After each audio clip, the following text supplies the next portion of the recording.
Welcome to Beyond the Wild podcast, where we go venturing beyond the gear, beyond the subject, beyond the shot, to find the heart of wildlife and adventure creative. Beyond the Wild podcast is brought to you by Pictureline.com, your online source for everything photography, and Canon USA. Listen in, we share tips and tactics learned from years of journeying into the wild. Your hosts are Jason Loftus, Ron Hayes, and myself, Mark Raycroft. Let's begin another episode of Beyond the Wild. Welcome to tonight's episode of Beyond the Wild podcast. Ron Hayes, Mark Raycroft, and Jason Loftus, your hosts. And tonight, we've got a special treat for you. We've got Jason Loftus's savior and guide. Yeah.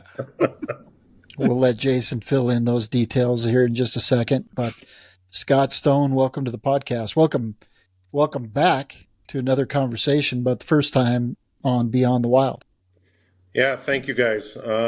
Like we were talking before we got on, right? Lots of shared mutual respect, and it's been a while since that first one. That first one, the bear camps were kind of just an idea back then, and one of the things we talk about is a lot of people don't know what we do. So my wife Jackie and I, we run bear viewing photography trips in Katmai like a lot of other people, but when I used to do it as a day job, as much as I love to fly in a float plane, it gets old when you do it every day.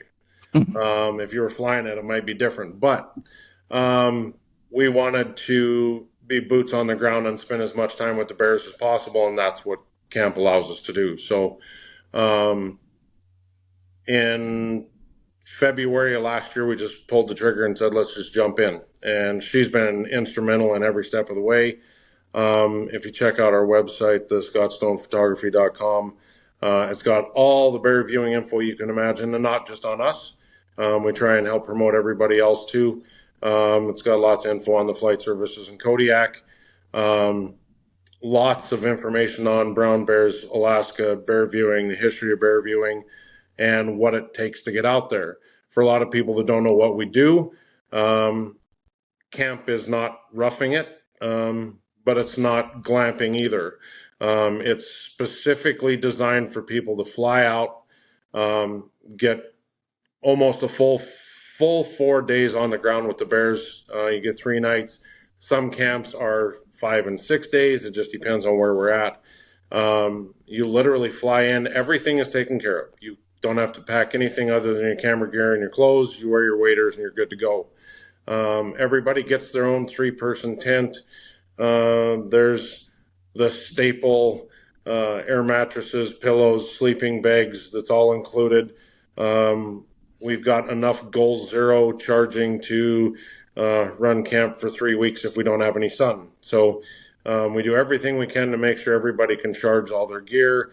We have dehumidifiers and all sorts of extra stuff that we take out to make sure that a photographer can go be with bears, spend as much time as they possibly can, and be able to truly immerse themselves in Alaska and not be worried about catching the plane at the beginning or the end of the day. That's the main thing, is give everybody as much time on the ground as they can. So we kind of grew spur of the moment. We just jumped right in, and we owe a ton of thanks to you guys. That original podcast really a couple years ago kind of perked people's interest when they knew what we were kind of thinking about doing.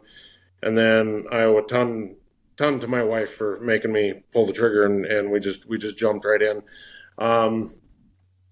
Last year was really, really great for our first year. This year we're booking up super fast, and we're booked. Our fishing bear camps are booked through 2025. They're already fully booked, and we're almost 80% booked for 2026. So we're super excited about that. But the biggest thing is we're super excited about the fact that we get to do what we love, share it with some really, really great people. So if you're a photographer out there and you want to photograph bears, we try and put you in the best spots we can. We will move our camps around year to year. They're not always going to be in the same spot. But historically, when you fall back on the experience with the bears and whatnot, I mean, I've been as generous as a person could be. This year we'll trip over 8,000 hours on the ground in Katmai, just in Hallow Bay alone. So that doesn't count Kukak, Kanak, Geo. We do not do Brooks tours. We do get asked about that. Several main reasons. Number one, it's the highly visited place in the park. 2/3 of the people that visit Katmai go to Brooks, and at peak there's over 750 people a day, and that's not what we want for our clients. We want a truly remote, off-the-grid experience where the most you're going to see is maybe another couple groups a day, but the beauty is we get the golden morning hour light, and we get all afternoon and evening, well up into midnight and later in June, with no other groups there. And we do everything we can to keep you safe as we can. Camp is 100% scent controlled, bear fence. We go to the nth degree to make sure it's as safe as we can make it for everybody.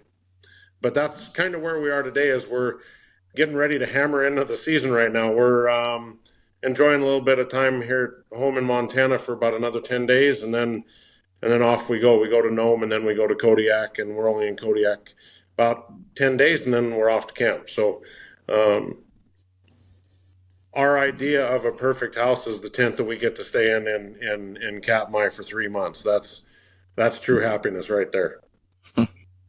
So just a couple things as we go back. Scott kind of dove right into it and what they were doing and where they were at. But so Scott was a guest on the podcast before, but he's come up a few times. Drew brought him up a few times because they know each other from the bear world.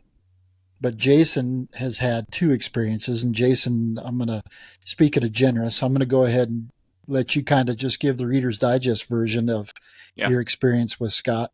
And then just go back and look at, Mark said it when we did the podcast about that trip.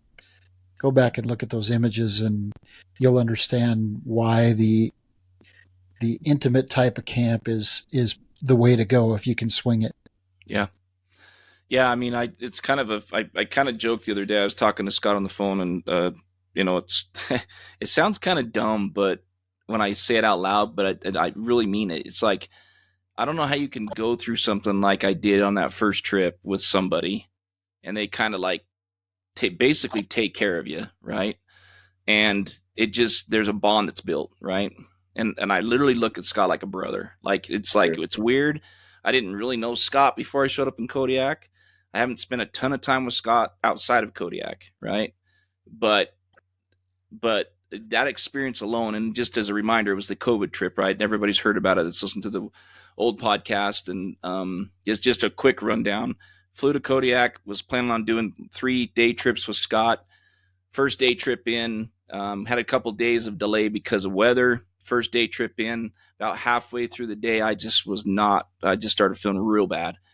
Even Scott said when he talked to me earlier this week, he could tell. He's like, yeah, he's got it. He's got it. Because I was completely wore out, couldn't walk on flat ground, where, I was just wore, had no idea what was wrong. I had no clue. But anyways, so that led to basically 17 days stuck in Kodiak overall, and sleeping in Scott's basement, which I wouldn't have had anywhere else to go if it wasn't for that. So, and I'm pretty sure he won't say it, but I'm pretty sure he made some arrangements and moved some people around because of that. So he never told me that, but but regardless. So I feel like I owe Scott a lot. He'd never let me say that. But anyways, my point is, right, that there was a relationship and a bond built there. And I always joked about, I was like, I got to get back there, and I got to get my revenge trip, right? So, and then that led into the previous podcast y'all have just heard recently about the camping trip that we did. And that's as Scott transitioned from the day trips out of Kodiak to these camping trips. And last year was their first year doing it. And so we were able to get on one of those trips, and you guys know the rest. The rest is history, and just an incredible experience. But, a couple of things I just want to kind of cue in on that Scott mentioned. One is about the camps and how they're set up. And one of the things, talking to Scott, I can already tell you is that I thought camp was great. It was fine. I mean, you're kind of roughing it. You're not glamping, but you're not roughing it. You're in like comfortable conditions. You're dry. You're going to be, you might be wet because it's raining, don't be wrong, but you're dry inside your tent. You got a pad to sleep on. Everything you need's there, right? You show up with your gear, your waders, and you're shooting. So that's awesome. But what's really cool too is he alluded to it a little bit, is they're already trying to improve it, right? They want to get a bigger, better option for the group tent. They're looking at any way they can to try to improve the conditions, improve the sleeping conditions, improve the whole experience, right? So that's what I think we'll continue to see as time goes on with Scott and his camps, is that they'll just continue to improve that experience for the guests. And I really do believe what he said. He's really about bringing that experience to people.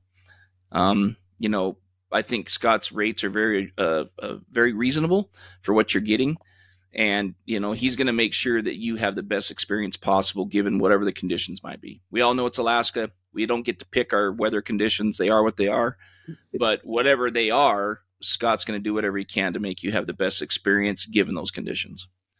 So, yeah, that's kind of a rundown, Reader's Digest version of how we got here today, right? So, first time I met Scott, actually, Mark and I were in Denali, and I recognized the voice before I recognized the guy. Scott's got a really loud voice, and people are chatting him up, and so I'd hear him once in a while. Then we started to talk, and but Mark and I were photographing a bull that was kind of walking up this. Oh, it was just a little drainage, but a little drainage in Denali. The hills are so steep and the water comes off so fast in the spring that it makes some pretty significant little pebble deposits. And so we're photographing this bull that's kind of out after a cow. And Scott was across the road initially while we were waiting for this bull. And that's when we kind of met. And that was, I believe, 2018. 2018, yeah. Yep, 2018.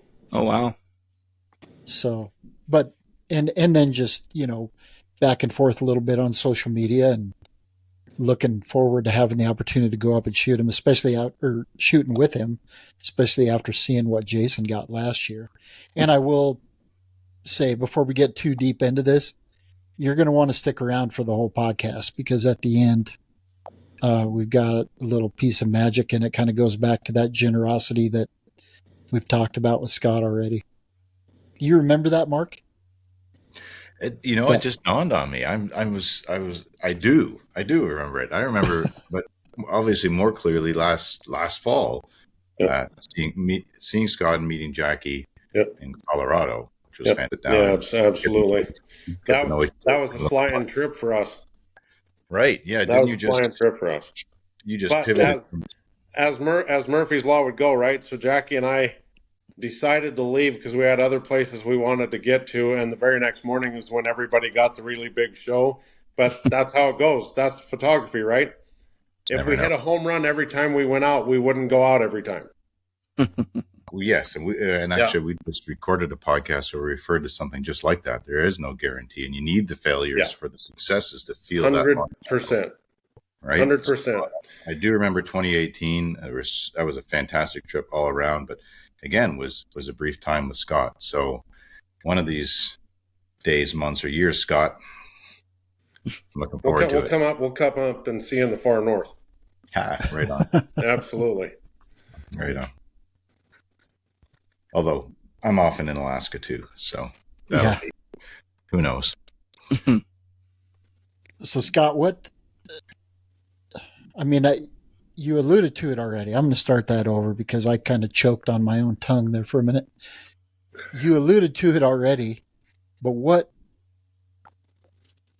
tripped in your mind that made you think that the camping trips were the way to go? Was it just getting away from the planes, or was it? No, not so much getting away from the planes. I think part of, that is part of it. I flew a ton. In 2019, I flew a lot.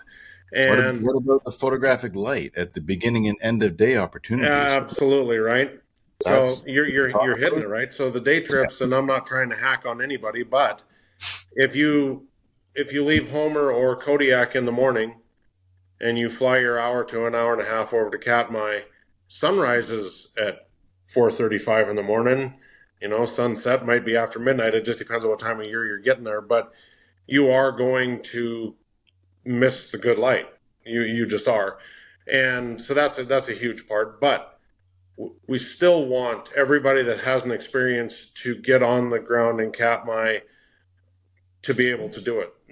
I look back now and I can't imagine if somebody could take their kids 8-10 years old to spend a day in Katmai. That would be a eye-opening experience and a half.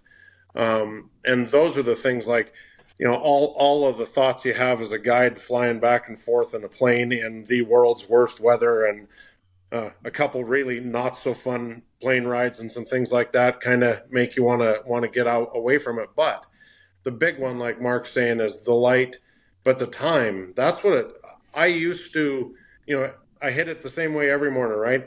My grandpa died at 43 and didn't get any of the chances to do all the stuff that I do. So every single day we get to zip our waders up and go out there, I feel like the luckiest guy, right? I mean, you look at what we get to do. It's just crazy. So not only do we feel blessed on every level, when I would leave some bear trips, you go in the morning and everybody's jazzed, and then as the evening's starting to cool down, that's when the bears are starting to really get active, and then you have to go. The plane's flying in right as it's getting good every time. And when you have to leave and have to walk away from that, that's hard. And the more that I'd walk away from it, the more I'd just go, you know what? People can hammer on Treadwell all they want, and we all know how it ended. But after for 13 years, Treadwell did something that most people never get to do for 2 weeks of their life. He did exactly what he wanted.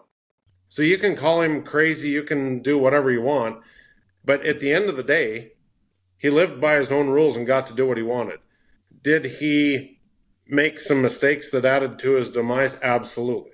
Absolutely did. But because of all of those experiences and everybody else before us, we're privy to getting to learn from all of that.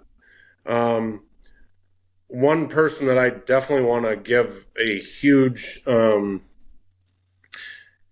shout of gratitude out to, without a doubt, is Dean Andrew in Kodiak for sure. So, on Andrew Airways, Dean's who gave me my first shot at guiding. Basically, at the end of 2017, I had went on enough bear views. He said, it's going to be way cheaper if you just work for me next year. And we joked about it. But on one of the last flights of the season, Dean and I dropped some people off at a lodge off of Raspberry Island, and we were flying back to Kodiak. He told me, he said, like, I'm not joking with you. He's like, I've never met anybody with as much passion as you have for doing this.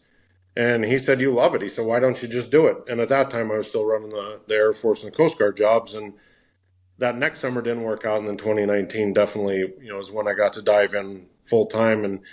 And when you get to do what we get to do for a living there, it's hard to even think about ever going back to a private sector job when we get to share what we get to share. And that's what it's about. Probably 30% of our clients are in tears the first day. Couple reasons. I mean, you're in one of the world's most beautiful places. If there weren't bears, it's still one of the most beautiful places on earth. So there's a lot of things that add up into wanting to do the camps, getting away from flying every day, the good light, being able to spend that time. And that's the huge part. So one thing on bear views, and I don't want to discourage anyone, but a fact of bear viewing is cooler weather, they're going to be more active. So early June trips, a lot of people overlook the June trips because it's maybe not as green, but you also get way bigger boars competing for breeding rights. If you want to see the big bears, you got to come early, plain and simple. You come those first 3 weeks of June, that's where it's at. The first spring cubs are going to come down usually that third week of June, and that's what everybody wants, right? Everybody wants babies, which is great, but there's some dynamics there that can happen that make it a little bit difficult. But each part of the season has its highs. But being there the 24/7 is where it's at. We wake up and we have bears walking right next to camp. People can sit in a chair and have breakfast and have a bear walk right by. We walk back to camp and have bears either walking, next to us or off to the side of us, and you get golden light shots just walking back to camp. You don't have to be right in the mix, but every client is different. We have everybody from people that could walk a half a mile, never go any more than that, and they would be perfectly fine with everything they saw, which that leads me to the fact that we're probably going to be introducing some low impact camps for 2026 for a couple things. We want to share it, right?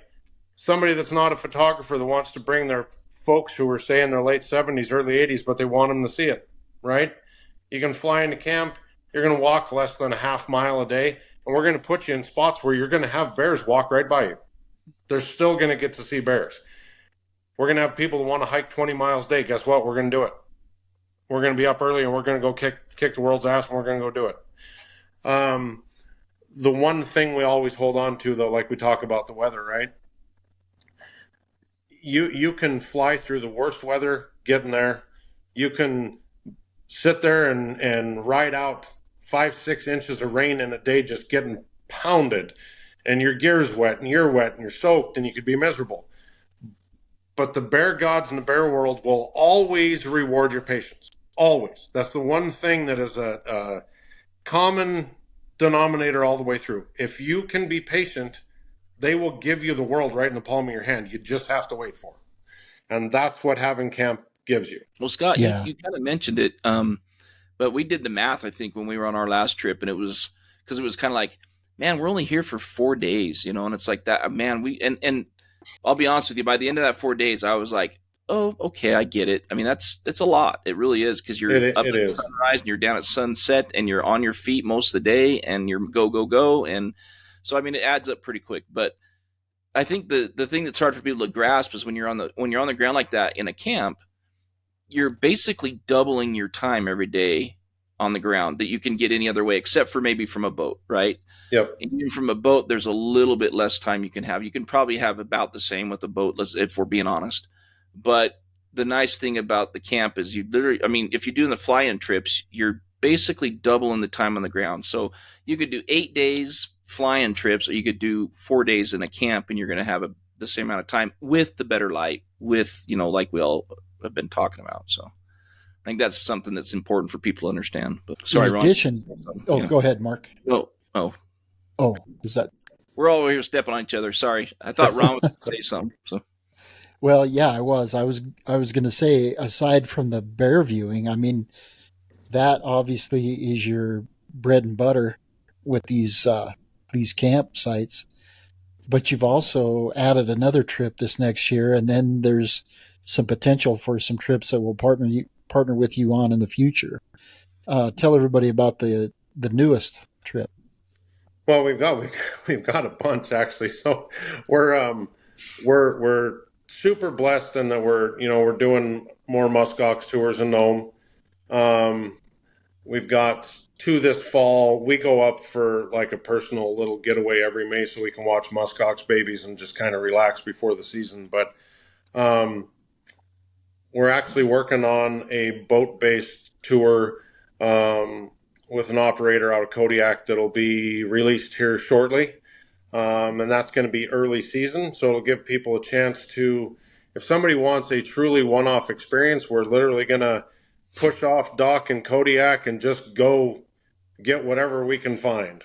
And we're looking for, dead whales on the coast with bears and wolves early feeding, and just go soak it in a different manner. So that one's coming. Another one that we are researching, and it's a hard one logistically to pull off because of location. Right now, we don't have any polar bear viewing opportunities left in Alaska, right? Kaktovik is off the books, right? So we can't go there anymore. But we're in, I wouldn't say the final stages, but we're close on hopefully being able to offer a polar bear viewing trip in 26 or 27. There's a lot of permitting and intangibles that go with that. not to circle back, but one of the other things too I want to bring up with camp too before we get too far, something that gets overlooked by a lot of people, and it's one thing that we all want to make sure of whenever we travel anywhere, whether we're going to Churchill or Costa Rica or wherever we're headed, is we want to make sure that everybody we go with is permitted and insured, right? We have 2 insurance policies in case one did not work, right? So Jackie and I carry an extra insurance policy just in case. And our Katmai CUA, we also have one for Gates of the Arctic and Kobuk Valley as well. So we could operate in either one of those. But a common misconception by a lot of people is that you can go with a flight service that has a CUA and run your own photography group, right? You technically can't do that. So people need to really do their homework, because you can physically get escorted out of the park and get the operator in big trouble. So that's one thing that's always something we talk about with everybody, and we're super upfront with that, right?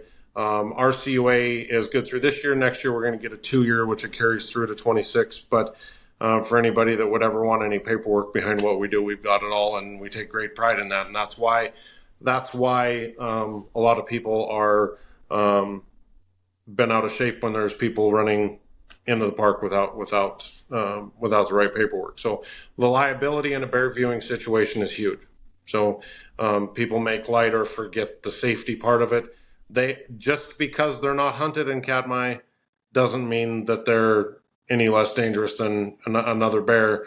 We're just lucky that they've been conditioned for as long as they have. So, but talking about different trips and things that we've added, I think the one that Ron's alluding to is we are super proud this year to be in a position where we can offer our first full entire giveaway.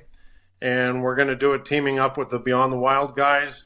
We're going to include several more people in there, including Pitcher Line, Heather's Choice, Goal Zero. But the idea behind this is we've been afforded a very, very, very beautiful road. Jackie and I are super lucky people, and ultimately we want to share camp with people. So we're going to make this an annual thing, and we're super pumped that we get to do this with you guys. But we're going to have an Instagram post coming out in a couple days. It's going to basically direct people on what they need to do to enter. But you do not have to be a photographer to win. So anybody could win this. And instead of having a set date range like we talked earlier, we're going to do it to where we can make it work with the winner. So no matter what happens, from our first June camp, the 12th of June, right up to the end of July, we will find a way to get somebody in there to come share camp with us for 4 days. And we're super excited to do that. Wow, what a big deal! That's going to be so cool. Can I enter? I'm just joking. Hey, why not, right? No, I can't. None of us should be allowed. I know you can't, right? Yeah. No, we're super blessed, and it's something we want to share. These bears have a way of getting to you, and I think it goes without saying, everybody knows that they're definitely my favorite thing. But we would love to share it with anybody. So, well, you mentioned it previously, but Alaska has a way of getting to you. I mean, before I went up there, the most common statement that I heard was, "Be careful, because once you go there once, you're just going to keep planning your next trip." Yeah, that is spot on. So much to see, but then you add the bears onto that, and I'm glad you touched on the fact that it's different, because in the lower 48, Yellowstone National Park, you wouldn't do the things with bears that you, or even Mark. I've been fortunate enough to photograph bears in Alberta with Mark. It's not the same. Yeah, it's a different species under different conditions, and the places that you can put yourself in Alaska, you would never do anywhere else on the planet. And I think that gives you the opportunity for, number one, the life-changing experience, but number two, it gives you the opportunity to get some images that you wouldn't be able to get anywhere else. 100%. You hit on a really big point that I'll just touch on briefly. The main thing that people want to know is how can you do this? Why are we able to do it? Well, number one, right, bear viewing's been around since the late 50s, but the first Homer guys really started to finally land planes. They're doing flight seas forever. But the first Homer guys were putting planes down in 1988 on the beach and going to check out the bears. And that kind of spurred everything, right? And by 1990, bear viewing was about a $1 million a year industry, and now it's over 55 million, right? So it's grown considerably, but Ron hit it right on the head. There's no way any one of us, no matter how much experience we have, is going to come to here at home in Montana, Wyoming, anywhere in Alberta or mainland Alaska around an actual grizzly bear, inland grizzly bear, not a coastal bear, and photograph these the same way. It's not going to happen. The biggest reason, other than them not being hunted in Katmai, that allows people to photograph brown bears is the fact that they can see. That's a huge one. A lot of the places that we go, Yellowstone, specifically Banff, you name it, right? Denali, wherever, a lot of those bears are in cover, and they're going to be coming out of cover, in and out of cover, moving back and forth. A coastal brown bear literally is going to be on a plane where they can see, and the element of surprise is pretty much gone. And you add in the fact that they're used to the planes and used to seeing people on the foot. So think about this with Jason's COVID, and then I'll be done with this.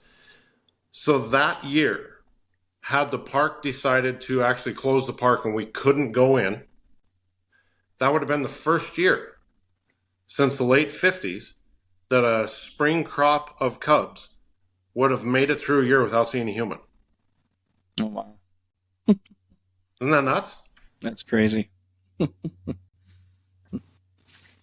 Scott, before you get too far off the camps and stuff too, if you don't mind, maybe you don't want to tell the story, and if you don't want to tell it, we can cut it out.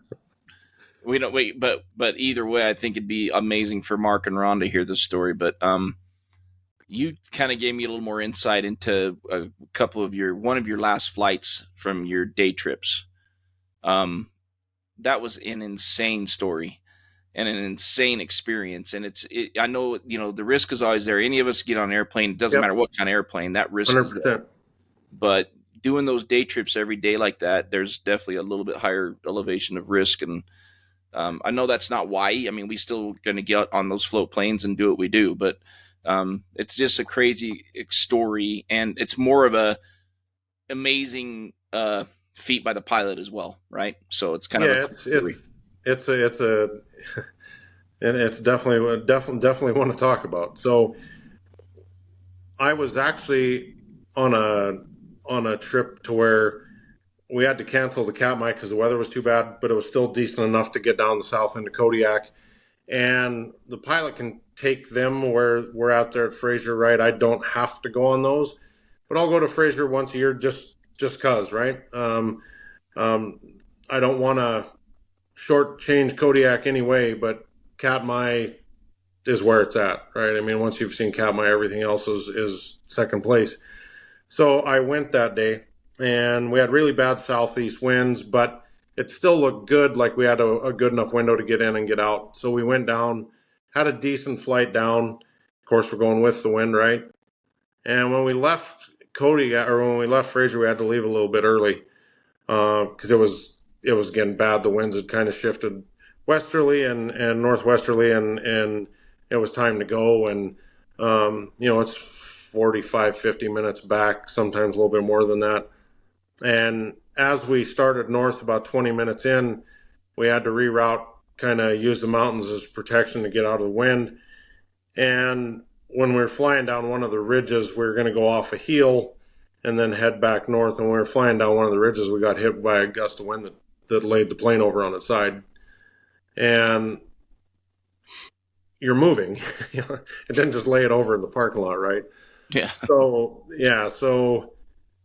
everything's going to be tipped upside down and backwards. And for about 10 seconds, we were losing altitude pretty fast, and it was definitely a rodeo and a half. And he was luckily able to get it back and get it straightened out and miss the water. But it was it was an eye opener.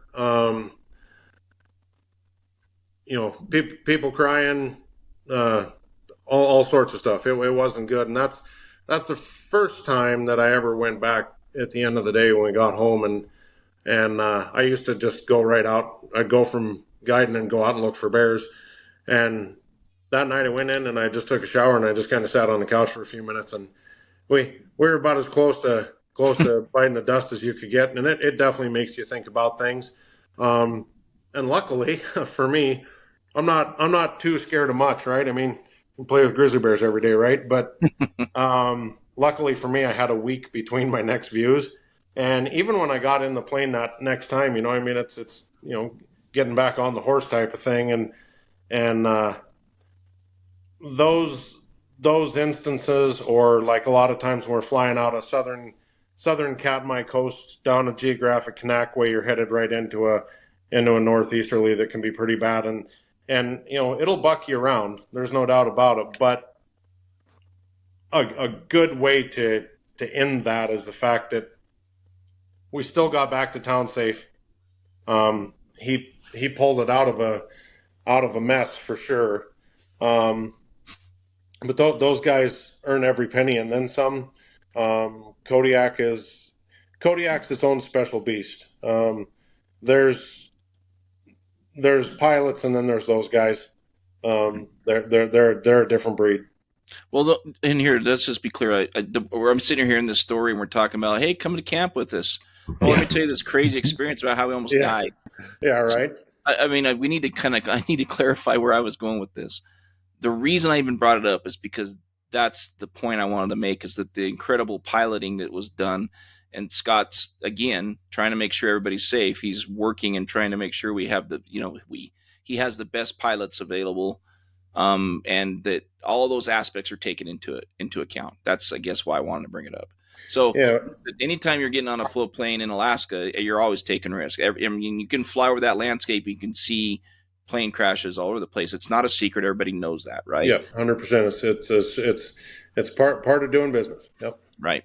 So, but yes, the reason I wanted to bring it up is because that A, it's a crazy story. B, it's an incredible experience, that the pilot being experienced like that, to be able to pull that out with not much room left for error. No. Yeah. That speaks to the level of the pilot's abilities and, the safety aspect of making sure you got the right pilots. So that's why I brought it up. But. No, you hit it on the head. I mean, the experience they have to fly through what they fly in is just nuts. Because we don't want to terrify anybody by any means. I mean, that's a once in a blue moon thing. They're not going to fly you in the weather that they're going to have issues with. They just aren't. And that was a case where the forecast came in about 6 hours earlier than what it was showing. And so no fault to them. They collectively look at the weather before they go. So the other thing too that I do want to point out, for anybody that would be interested in coming out to any camp, is the float plane days of old are way behind us. Most of the float planes now, if not all, have the best guidance you can get. Everybody's got just incredible instruments, and it makes a huge difference. And these guys, I remind everybody, just to get their commercial, they have thousands of hours, but these guys have thousands and thousands and thousands of hours in the air. Right. Yeah. Again, I don't bring it up to scare anybody at all. It's really just and the other reason I bring it up is because they won't fly in those weather conditions if it's too dangerous for the client. Yeah. You could be in camp longer than you were originally planning, or you may not be able to get out to camp as soon as you'd like. And these are all aspects of an Alaskan adventure that you need to be aware of when you are making plans. Yep, absolutely. That's another thing too, is for anybody that's coming in, if a camp was late getting out and it delayed your trip, you're still going to get a ton of time on the ground with the bears. And those flight services, trust me, they are doing everything they can to get everybody to and from, because they only make money when the birds are in the air. So they want to fly just as bad as we do. And if you have a client or somebody being impatient or kind of testy with the with the staff at the flight service, it's not getting the bird in the air, So Right. yeah, waiting is sometimes what we have to do. Yeah. Mark, you were going to say something a little bit ago before we kind of switched gears, but No, I'm just going with the you story. zipped it up, locked it, and threw away the key there for a second. He's been pretty quiet, hasn't he? Oh, I'm just taking it in. No, it's just the grizzly bear, brown bear thing, and just subspecies of things. So it's and there are differences in behavior, as Scott alluded to, between interior grizzlies in Alaska and those along the coast or along in Katmai. So yeah, I have had the privilege of a Denali, should I say that? Alaska experience, inland Alaska experiences, but I haven't been to Katmai. So I don't have a lot to share on that regard. So that's why I made it'll ruin you, Mark. it will ruin you. I've been ruined by experiences over the years, but I welcome more. Sure. Right. Yeah. It's the good kind of ruin. Yeah, it is. Absolutely. Okay, so you talked about the giveaway, but that is not the trip that I was talking about, actually, the new trip. Which one? I was talking about the one you did the story of one day, and immediately I was like messaging you, trying to figure out when you were doing this, but it was the wolf trip. Oh, yeah. All right. So those ones, yeah. So that one. So 25 and 26. So we are going to do two each in 25 and 26. We're going to do a dedicated wolf trip. A lot of people think we're probably crazy, but I can tell you, if you book a BC coastal wolf trip or anywhere else, the thing with wolves is, the success rate is going to be maybe smaller because you're focusing in on very few animals. The one thing that we'll have, two different locations, you're still going to have some bears around, but the focus is not bear viewing. It's still there. So, for somebody that doesn't have patience, if it was slow, they're still going to be able to take some bear photos. So we're using not only our experience and several things, knowing den location, timing, time of year, all sorts of things when they predate on cubs and some other things we've got up our sleeve. We also are privy to, as is anybody else, all of the study information that the Park Service has done with Oregon State University, right? So not only do we have experience, and last year, my last day before we moved camp from Hallow Bay up to Funnel Creek last year, as I'm taking my last tent down, I had two wolves walk right up to camp. So you just never know what's going to happen, right? But once the grass gets to a certain height, it hides the spring cubs. So the moms will be a little bit more relaxed. They'll graze, they'll put their spring cubs in that grass line, and they'll graze on the goose tongue and the shorter stuff. The wolves aren't stupid, right? They time their arrival with that grass.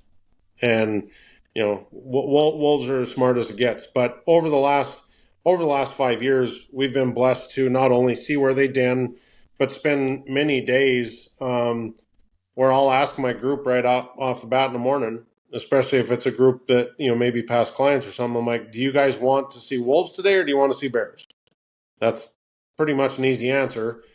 And we'll go play the waiting game, and more often than not, we're going to get rewarded. The beauty of wolves, especially coastal up there, is they're not going to be around there as many people as inland, right? But they're really aloof to us, so they will walk right up.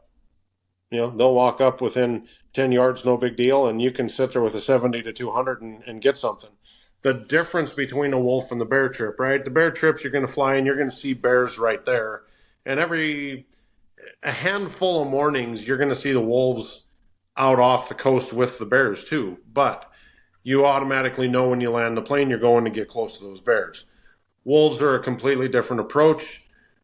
They're different. They use a different trail system. There's a whole bunch of things that play into it. But we can't tell you that we're going to give you 100% success rate, because nobody can, right? It's wildlife, right? But for the people that are interested in doing this, It's a longer trip, right? It's 6 days, 5 nights. So you get more time out, so you're going to have a better chance. But it's also physically based on our experiences there on the turf and the diaries we keep that I guarantee you a lot of people don't.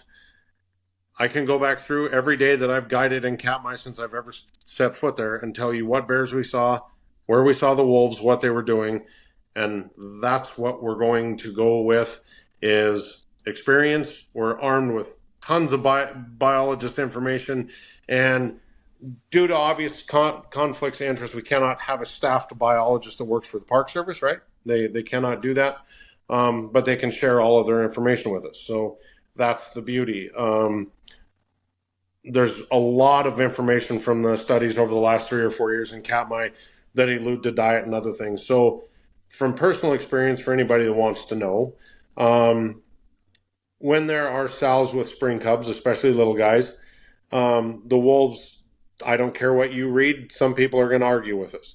We physically watch with our own eyes them kill those cubs, right? They will do it. They predate on them, and they're damn smart. They also fish. So in late July, when the high tide recedes out of the basins, it's going to leave fish up in those upper feeder streams, and those wolves are going to be right there to get fish. They're not stupid, but you can look at the wolf's hide, a coastal wolf in Katmai or in British Columbia versus an inland wolf. Even their hair structure is different, right? They have a different sheen to them. They just have a different look. Last year, this was case in point though. This is on one of our last bear views. We have a group of 4 people. This is bear viewing right to a T. We had 2 amazing days to start. The 3rd day, the forecast was horrible. We were supposed to get 2+ inches of rain. We got 5. It rained hard enough that we as a group decided that we would just ride the day out in camp, which we rarely do, right? We all are paying, we want to be out. But we agreed that we would hang in the tent, and we laughed our butts off all day. We had a blast. And it rained so hard that nobody would even want to get outside and go to the bathroom. I mean, it was ridiculous. So that night, as we finish eating and everybody's getting ready to climb in their bags for saying, just throw out that good mojo, that wolf's going to be on the shore with us tomorrow morning. So we go out the next morning. It's northeast wind, about 30 miles an hour, and it was cold as hell.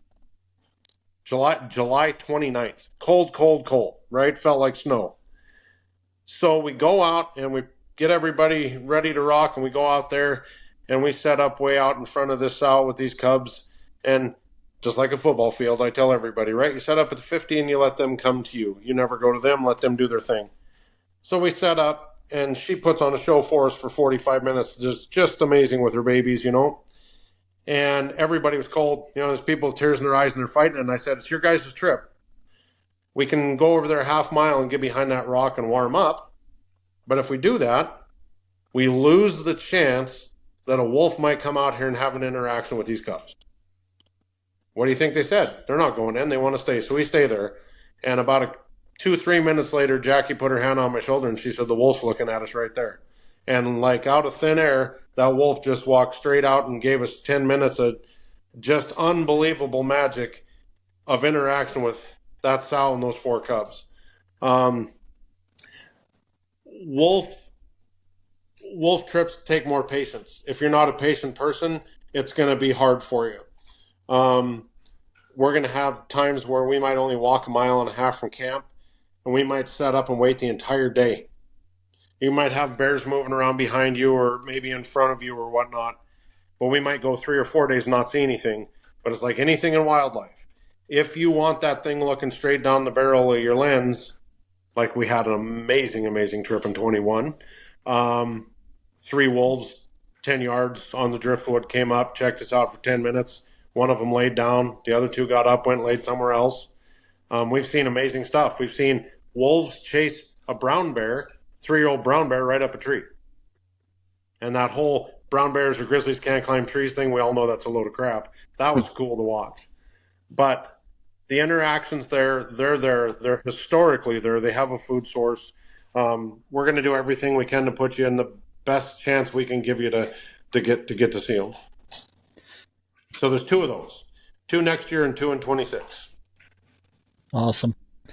I'm going back to that patience thing.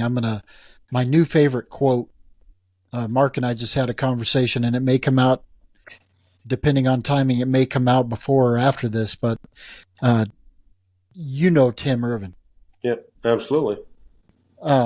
So Tim gave me my new favorite quote of all time for photography. If you sit in the right place long enough, the right time will come along. Oh, yep. Nice.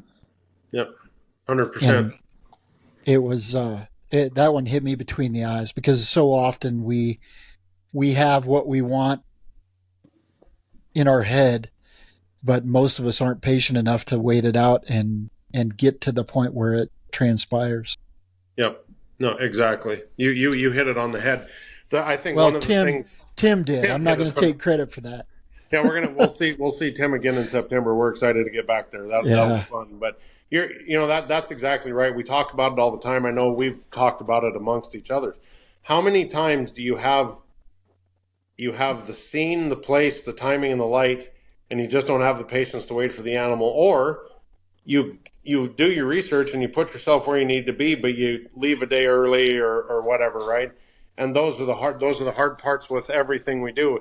If it was only about taking a picture and our personal lives weren't in the mix and we didn't have to get home and take care of this, a doctor's appointment or whatever, those things all weigh in. But you're man, that is so true. If you put yourself in a spot and you leave early, it's your own fault. Yeah. Sometimes it's whoever scheduled the wedding. Right. It's their fault. Blame them. Absolutely. But that's amazing, Scott. You got a lot of stuff coming up, man. It's exciting. We're happy for you. We're happy that you A, took the leap, and B, went down this path with the camps. I really think that's going to give people a really incredible experience, and and I know that's why you're in it, right? I mean, 100%, man. We get to do what we love. We're the spoiled ones. Jackie and I can tell you right now, we're as excited as anybody who's never seen their first bear to get back to camp. That's how much it means to us. So we're just counting the days right now. Yeah. I talked about it with Jason on that podcast. Is that you get to know the bears, personality bears, and it's like seeing. I know it's not the same. We don't. We have some aspects of communication with these bears. There's no question. It's not like seeing people, but it feels like seeing an old friend in a sense. To Absolutely. know they made it another year, you get to see them again and continue along witnessing their story. So there's magic in that, right? 100%. You hit it big time. I mean, especially for me personally, like it's crazy for me now to be like in a second cycle of cubs with some bears. That's just nuts. Or to see their adolescent or see their cubs as adolescents now. It's super cool. Or like we're talking those early June ones, man. When you get to see the dominant boars of the area just come strolling through like a steamroller, man, it's super cool. Yeah. Definitely. Yeah, we talked about that story, Scott. How old No Ears showed up. Oh man, yeah, I was like in tears, man. That was crazy. Yeah, pretty cool. So yeah, that's part of the fun. You never know what's going to show up where, for sure. No, 100%.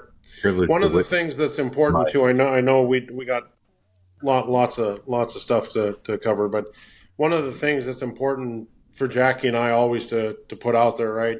Not only is it important for us to share it, because that's what it's all about.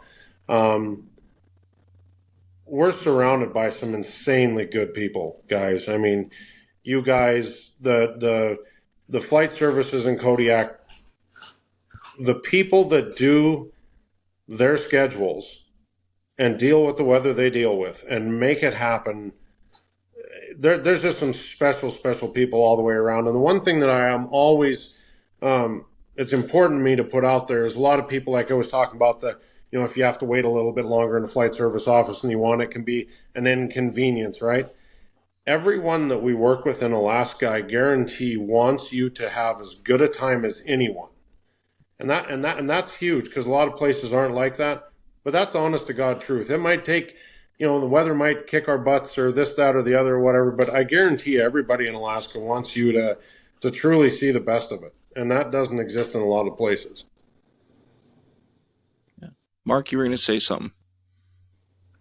You guys keep throwing this at me. No. We don't want you to lose your thought. I think you were getting ready to say something. I don't know what that was. It's the magic of just these getting to know these animals, right? And I was still hung up on that because it's a privilege. Yeah. And as guides, I mean, to see these animals, whatever species it might be that we photograph and guide people to year after year, it means something. And 100%. bears especially, having a longer lifespan. I mean, I love the ungulates, that's clear, but we might have a bull moose for 5, 6, 7 years. Same with a caribou or an elk. But, bears can live into their early 30s if the stars align. And some of them, like no ears, and I've known some black bears in places I've photographed that have made it to that age. And it's like, to see them, it's a celebration of their life cycle and their routine. So I was just going to touch on that. And I think that's something as well that people appreciate that go on these tours, that revisit the tours too. I mean, like the guide, they get to recognize these individuals, and even for that short window of time, get to experience part of that amazing animal's world, and witness it and photograph it and take it in. So, and bears are kind of again, all these species resonate equally with me, but the life cycle of bears is one that always moves people, right? The slow reproductive system, timing, and only every 2 or 3 years they reproduce, and then the denning through the winter, all of that in such remarkable environments as Alaska. I mean, it's something to a privilege to witness it year after year, and to see those dynamics and the personalities, and to see those up and comers, right? Those adolescent boars who will mature, and in a handful of years, they start to get more and more swagger, and you can see them coming into play and witness that. So there's that reoccurring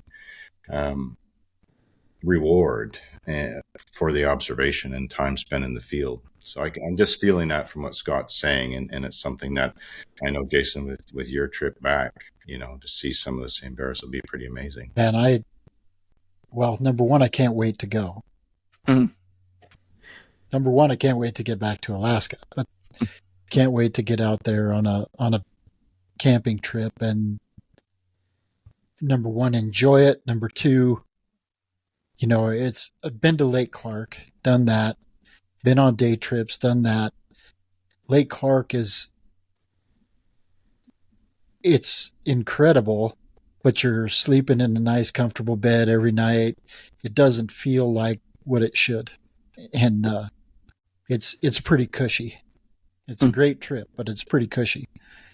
And to get out and just be there in their presence, and with somebody that's been there, done it, knows what they're doing, has everything prepared, because that's 3/4 of the battle, is the logistics of something like that. I don't think it's an opportunity that many people will want to miss, given the chance and the ability. And with this giveaway, one of the things that we talked about before we got on here, with this giveaway that you guys are doing, which is unbelievably generous, by the way, this is an opportunity for somebody who won't in any other way ever have that chance, and won't ever have the ability to experience what you get to experience all summer. Yeah. So make sure you tell your friends, make sure we get people into this competition that, aren't necessarily photographers, but are wildlife lovers. And it will be an emotional time, no matter who wins it. But, like we talked about, I kind of hope it's somebody that just doesn't have the ability, and all of a sudden this is dream come true kind of trip. Yeah, absolutely. And I think you should have a cameraman. I heard the Wyoming cameramen are probably the best. And cameraman to go document that. Yeah. Who knows? Might happen. Nicely done, Ron. Nicely. Yeah, he's good. He's smooth. Slipping it in there. But yeah, something too on the flight stuff. There's risks with all the things that we do in life, and all the backcountry camping stuff I've done in Alaska, and the choices at times to go out on a hike because I spotted an animal a mile and a half away. I mean, with experience, but in that kind of country, if I had elected not to take the leap of faith and do these adventures, I'd have a fraction of what makes me who I am, and what makes me grateful for the experiences that I've had in this honestly short lifetime. And so, when I'm giving talks, I often get asked this: "You're not afraid of being by bears or wildlife of any sort?" And it's like, well, I can take the subway in a major city and arguably be at more risk statistically than being by bears, going on a float plane. Some of my float plane flights, and I've done many over the years, are some of the funnest experiences I've had. Absolutely. Can be hair raising once as Scott said, in a blue moon. I've never had any close encounters, but I've had every experience has left me mesmerized by the landscape and what I've been able to film, even with my smartphone, of the Alaska range. In fact, every time I go to Alaska, I try to get a flight in over the range, because it's just a perspective it gives to wrap one's mind around this beautiful, amazing planet in that short period of time is breathtaking and irreplaceable. It's visually so incredible. So I just wanted to say, I mean, there's risks to all of the endeavors that we take, near and far.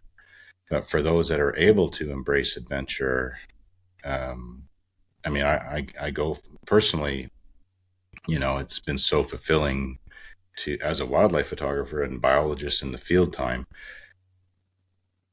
I wouldn't replace any of the decisions I've made. I'm not trying to tell everybody that they should do it, but I'm also saying to keep it in perspective for what the risks really are and for what you might want your life to be.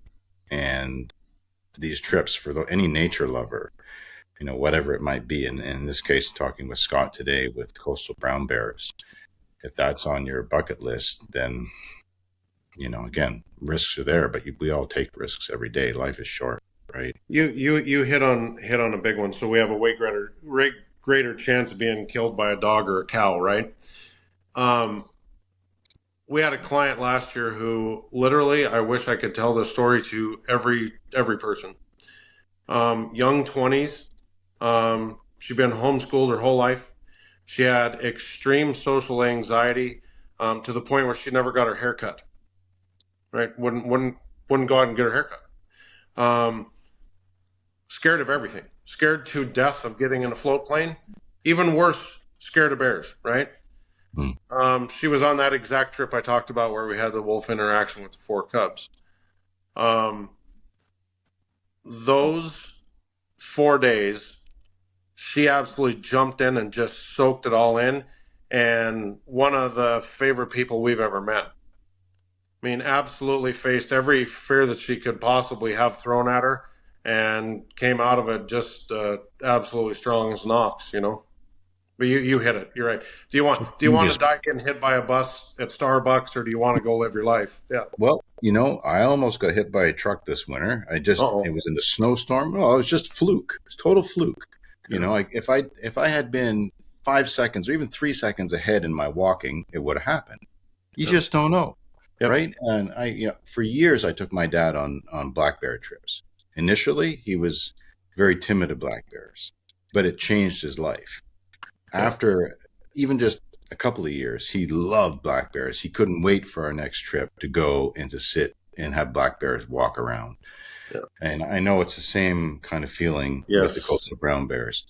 So, that's just my personal perspective. But, and I know when we do trips with grizzlies in grizzly country, in the interior, we always try to have 3 or 4 people in a hiking group just for that safety in numbers. And that seems to be a tipping point for the bears to, unless they're startled, which nobody wants to do, that they avoid the group scenario. So, I mean, we go with that in mind, but just the bottom line is, personally, I mean, I embrace these adventures because life is short, and every one of them has changed me. And it may not always go as fruitfully, but I personally don't have any regrets. And yeah, bear experiences are amongst my favorite as well. Amen to that. Yeah. Just do it. Right. Get out there and hammer down, man. Well, that's what I was going to say when you said maybe it's not on your bucket list, and my first thought was it should be. Well, if it's not, you need to put it there. It's with any wilderness trip, it's therapeutic, man. I mean, we're also so much going through our heads these days, and just having that critical amount of time, and it doesn't take long, a few days in those.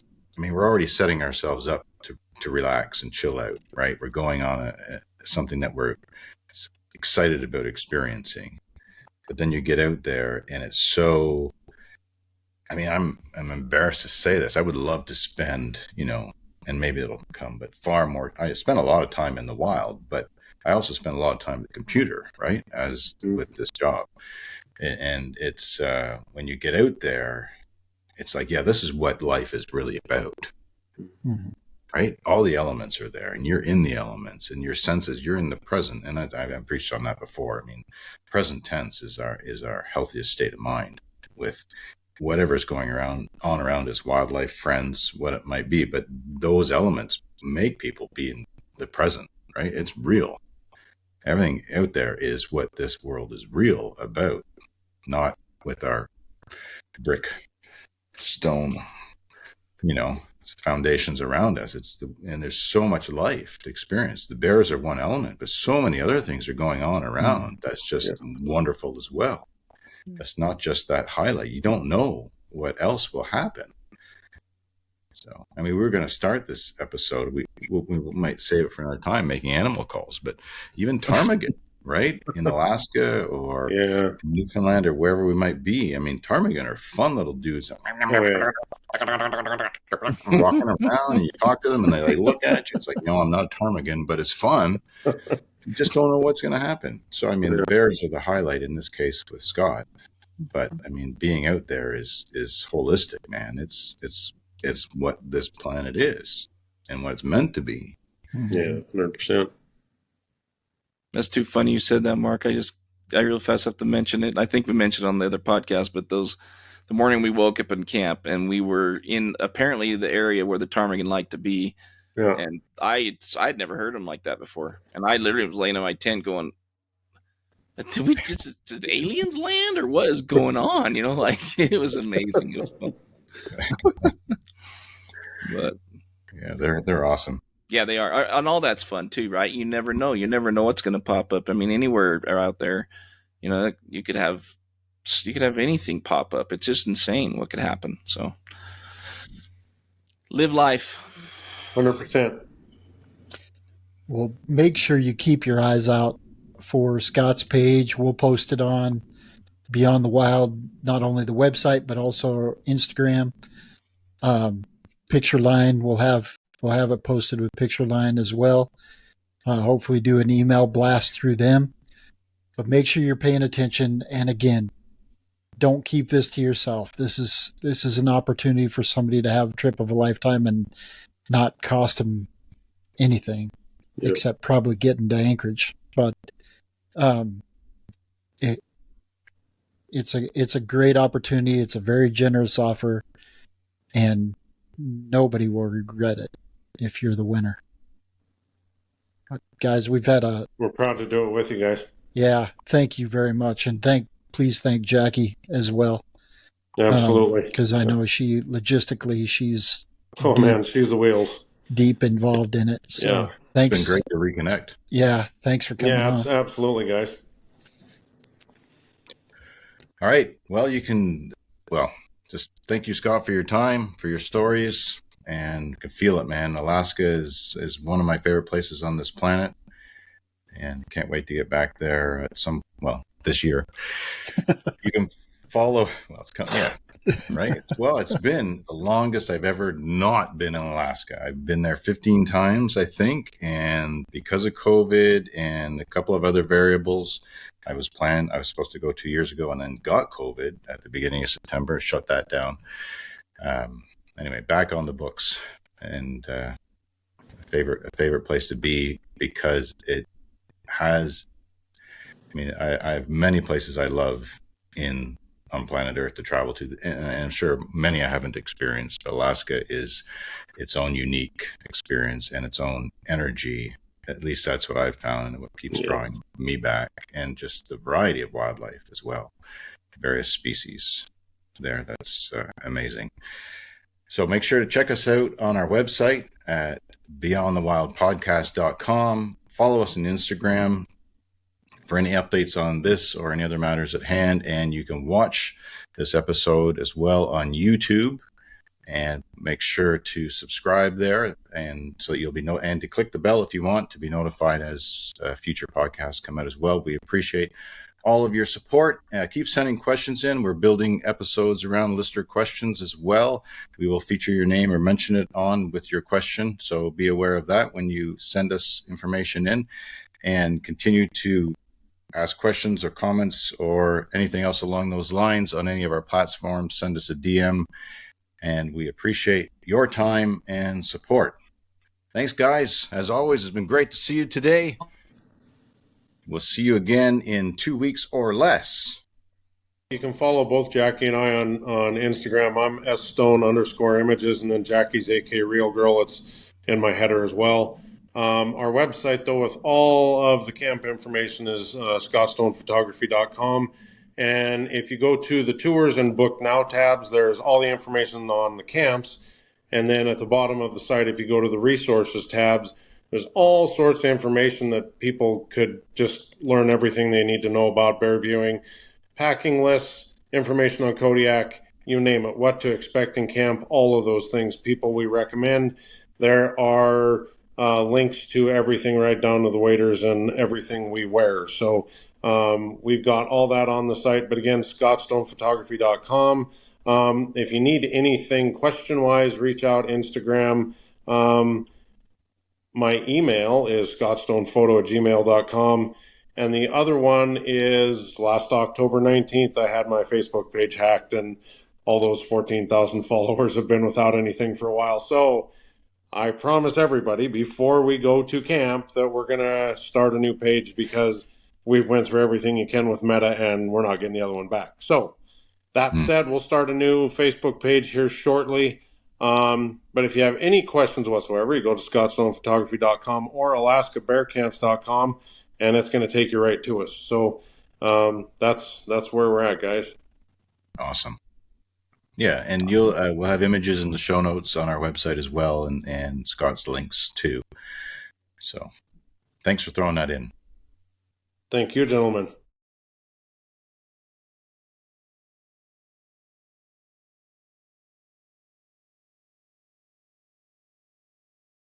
That's a wrap for another episode of Beyond the Wild podcast. We'd like to thank our sponsors, Pictureline.com, your online source for everything photography, and Canon USA. Follow us on Instagram at Beyond the Wild Podcast, and make sure to check out our website at beyondthewildpodcast.com for additional show notes, information, and photographs for all of our episodes. You can watch our podcast on YouTube, where we'll include video and photo content, and subscribe. We welcome your comments, questions, and feedback on all of our social media platforms. We hope that you enjoyed this episode of Beyond the Wild podcast.